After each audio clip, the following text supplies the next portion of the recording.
오늘의 큐티 말씀은 여호수아 13장 15절부터 33절입니다. 제목 요단강 동편 지역의 땅 분배. 먼저 앞뒤 문맥을 살펴보겠습니다. 여호수아 10장은 가나안 남부 연합군과의 전쟁 이야기와 가나안 남쪽 지역을 차례대로 점령해 나가는 이야기가 담겨 있습니다. 여호수아 11장은 가나안 북부 연합군과의 전쟁 이야기가 담겨 있고 이스라엘이 정복한 지역을 소개하고 있습니다. 11장 맨 끝 23절에 보면 여호수아가 그 땅을 이스라엘 지파에게 나누어 주었는데 마침내 그 땅의 모든 전쟁이 끝났다고 말하고 있습니다. 여호수아 12장에서는 모세가 살아있을 때 정복했던 요단강 동편 땅과 여호수아가 정복한 요단강 서쪽 땅을 소개하고 있습니다. 그러나 13장에 오면 여호수아가 나이가 많이 들었는데 아직도 정복하지 않는 땅들이 많습니다. 마치 정복된 것처럼 분배하고 있습니다. 이제 약속의 땅, 분배받은 그 땅을 정복해야 합니다. 그리고 레위 지파에게는 땅을 기업으로 주지 않았습니다. 각 지파로 흩어져서 그 지파들이 하나님께 바치는 화제물로 생계를 유지하게 됩니다.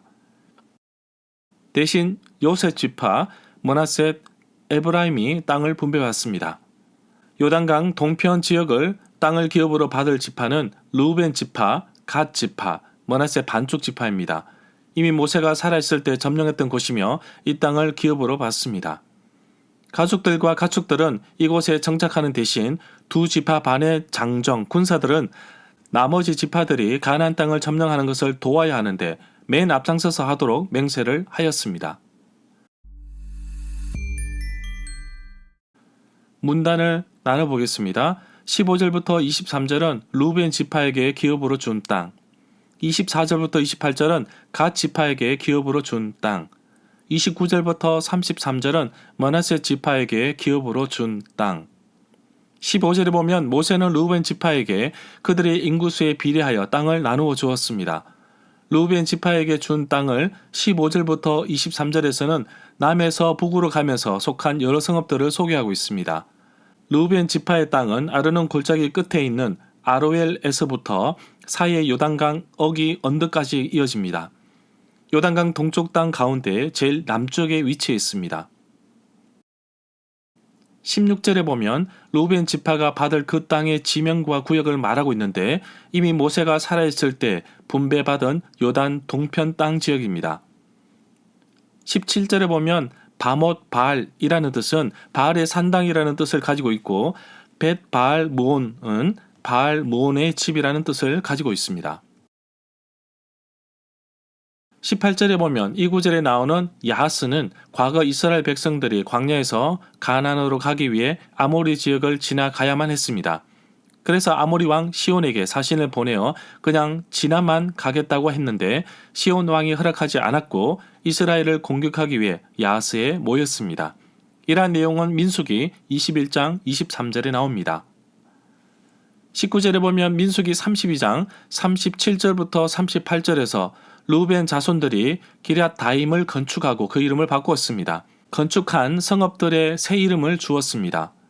20절에 보면 르우벤 지파가 받을 땅 가운데 벳부올이 나오는데 신명기 4장 44절에 보면 요단 동편 벳부올 맞은편 골짜기에서 모세가 이스라엘 자손에게 규례와 법도를 선포하였습니다.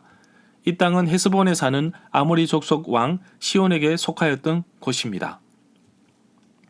21절에 보면 아모리 왕 두 왕은 요단 동편에서 통치하던 왕으로서 모세가 살아있을 때 전멸시켰던 왕입니다. 그 내용이 민수기 21장 21절부터 35절과 신명기 2장 26절부터 3장 11절에 나옵니다. 또한 여호수아 9장 10절과 12장 1절부터 6절에도 나옵니다. 미디안 영토는 에돔 남방 아카바만 동쪽에 위치했습니다. 미디안족은 동방의 땅, 즉 아람과 아라비아 사막으로 가서 살게 한 아브라함의 아들들 중 하나인 미디안에게서 파생된 유목민으로 보고 있습니다. 미디안족은 나중에 이스라엘 민족의 적이 됩니다. 24절부터 28절에 보면 모세는 갓 지파의 모든 집안에게도 그 가문에 따라 땅을 주었습니다. 갓 지파가 분배받은 요단 동편의 땅은 남쪽으로는 르우벤 지파의 땅과 맞닿아 있습니다. 야복까지 이르는 것으로 보고 있습니다. 동쪽으로는 암몬 사람들이 나머지 영토와 경계를 이룹니다. 그리고 북쪽으로는 므낫세 반쪽 지파의 땅과 맞닿아 있습니다. 갓 지파의 서쪽 경계선은 요단강입니다. 기업으로 받은 땅 자체가 여러 나라에 쌓여 있어 시대에 따라서 모압 족속과 암몬 족속과 아수르 족속의 지배를 받기도 했습니다. 야곱의 아들 갓은 레아의 시녀 실바로부터 태어났습니다. 갓 자손의 명단은 역대상 5장 11절부터 17절에서도 찾아볼 수 있습니다. 25절에 보면 갓 지파에게 주어진 땅의 이름이 나옵니다. 민수기 32장 34절부터 36절에 보면 갓 자손이 점령하고 건축한 성읍의 이름이 나옵니다. 그리고 양들을 위해 우리도 지었습니다. 아로엘은 루벤 지파에서 소개한 아로엘과는 다른 곳입니다. 갓 지파에서 이야기하는 아로엘은 암몬의 수도인 랍바의 맞은쪽에 곧 상황 그대로 말한다면 동쪽이라기보다는 서쪽에 놓여 있다고 봅니다.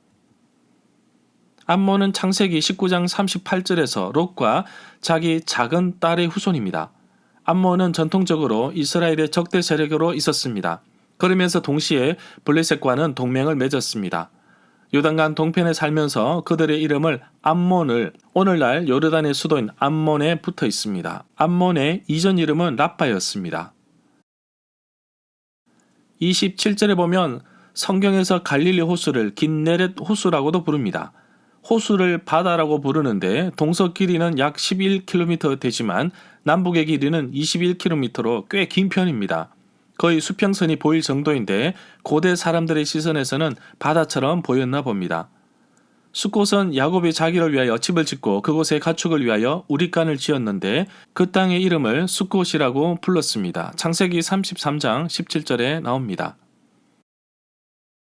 29절부터 33절에 보면 모세가 동쪽에 있는 므낫세 지파 절반에게 준 땅입니다. 므낫세 지파는 요단강을 기준으로 동쪽과 서쪽으로 나뉘는데 다른 지파보다 꽤 넓은 지역 땅을 기업으로 받았습니다. 야복강 북쪽의 요단 동쪽 땅을 다 차지하고 있습니다. 여기에는 길르앗의 다른 절반과 바산 땅도 포함되어 있습니다. 요단강 동쪽 땅에 위치한 므낫세 지파의 땅은 본래 가나안 왕 옥에게 통치받던 땅이었습니다. 모세가 살아있을 때 아모리 두 왕을 정복하면서 미리 분배받았던 땅입니다.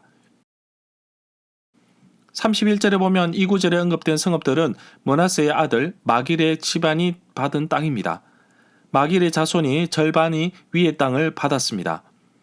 므낫세는 요셉의 맏아들이고 마길은 므낫세의 맏아들입니다. 길르앗은 마길의 맏아들인데 길르앗은 용사였습니다. 계보를 보면 야곱, 요셉, 므낫세, 마길, 길르앗으로 이어집니다. 33절에 보면 그러나 모세는 오직 레위 지파에게는 아무런 땅을 유산으로 주지 않았습니다. 그런 이유는 이스라엘의 하나님 여호와께서 레위 사람들의 유산이기 때문입니다. 여호와께서 레위 지파의 기업이 되어 주시겠다고 약속하셨기 때문입니다. 모압 평지는 이스라엘 백성들이 가나안 땅에 들어가기 위해 요단강 동편에 머물렀던 곳이며 출애굽 2세대들에게 율법을 다시 강론한 곳입니다. 절마다 상세한 설명과 구절 해석, 핵심 내용과 중심 줄거리는 네이버 블로그에 올려져 있습니다. 내게 주시는 교훈입니다. 남들이 가나안 땅과 요단 동편 땅을 받을 때 레위 지파 사람들은 땅을 기업으로 받지 못합니다. 대신 레위 지파는 각 지파에서 제공한 성읍에서 살 수 있었지만 땅을 가지고 경작하여 소산물을 먹지 않았습니다. 레위 지파는 억울할 수 있겠지만 제사를 담당하는 지파로서 하나님께서 직접 레위 지파의 선물, 유산, 기업이 되어 주십니다. 전도와 선교와 예배에 집중하는 사역자들의 기업이 되어 주시고 양식이 되어 주신 하나님께 감사드립니다. 레위 지파를 먹이셨던 하나님, 오늘날 선교사로 살아가는 저와 저의 가족의 기업이 되어 주시고 먹을 양식과 거주할 곳을 주심을 감사드립니다. 2003년부터 2025년 오늘까지 지난 23년 동안 온전히 주의 일에 헌신하며 복음 전파의 한 길만 걷는 가운데서 여러 교회와 성도님들의 후원으로 지금까지 살아왔고 또 살아갈 것입니다. 하나님은 물질을 가진 자들을 축복의 통로로 사용하셔서 레위 자손의 생계를 잇게 하셨던 것처럼 오늘날 하나님으로부터 축복의 통로가 되신 성도님들로부터 저의 사역과 가정을 위해 끊임없이 공급하심을 감사드립니다. 누구나 보내는 선교사가 될 수 있지요. 여러분들도 도전해 보십시오. 때가 나누는 물질을 통해 또 한 명의 영혼이 주께로 돌아옵니다.